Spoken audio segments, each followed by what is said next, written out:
I had $750,000 and a one-bedroom apartment in New York City. No yard, no time, no silence. Just the noise of everything and the feeling of never catching up. So one morning, I walked away.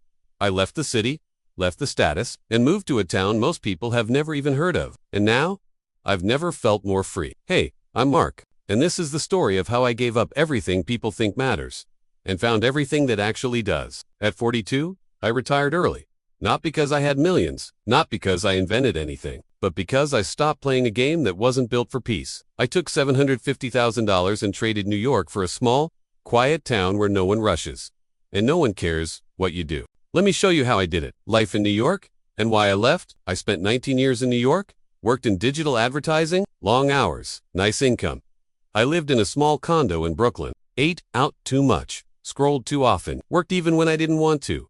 It wasn't a bad life, it just wasn't mine. I remember sitting in my apartment, staring at my laptop at 10:30 p.m. on a Friday night, and thinking, I have money, but I don't have time, I don't have air, I don't have space.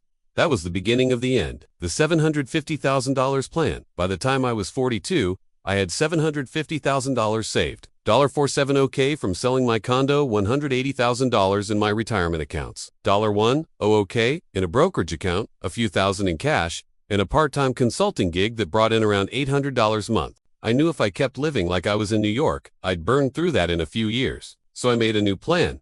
Find a cheaper place to live, cut expenses to under $2,500.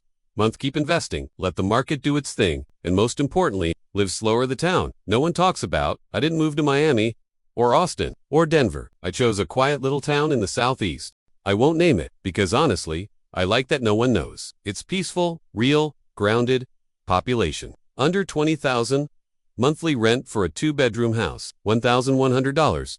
Grocery store 2 blocks away. Coffee shop that knows my name. Library that smells like old books. Sunset views I never had behind New York buildings. Nobody cares what I used to do. Nobody rushes. It's perfect. What retirement looks like for me now. People ask, what do you even do all day? Here's the truth. I wake up when I want. I go for walks. I make coffee. I read, sometimes I write. Sometimes I help out at the local animal shelter. I call my parents. I sit in silence and think. I still invest, still budget, but I'm not chasing anything. I'm just living. It's not flashy. It's free. What you can learn from my move? I didn't retire because I was rich. I retired because I made 3 decisions. I defined my enough and stuck to it. I stopped spending money to impress people. I left a city that no longer gave me joy. Here's the truth. Location is leverage. What costs you $7,000 a month in one zip code might only cost you $2,200 in another.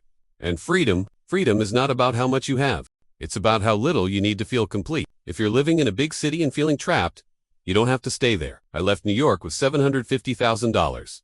And what I found was peace. I didn't find it on a spreadsheet. I found it in slow mornings, in quiet walks, in rooms that don't echo with urgency. So if you're chasing fire, remember this. You don't need to be rich to retire. You just need to stop trading time for things you don't value. Comment below. Location is leverage. Like the video. Subscribe for more real fire. Stories from people who chose peace over pressure. Your freedom might be 1 zip code away. All you have to do is leave.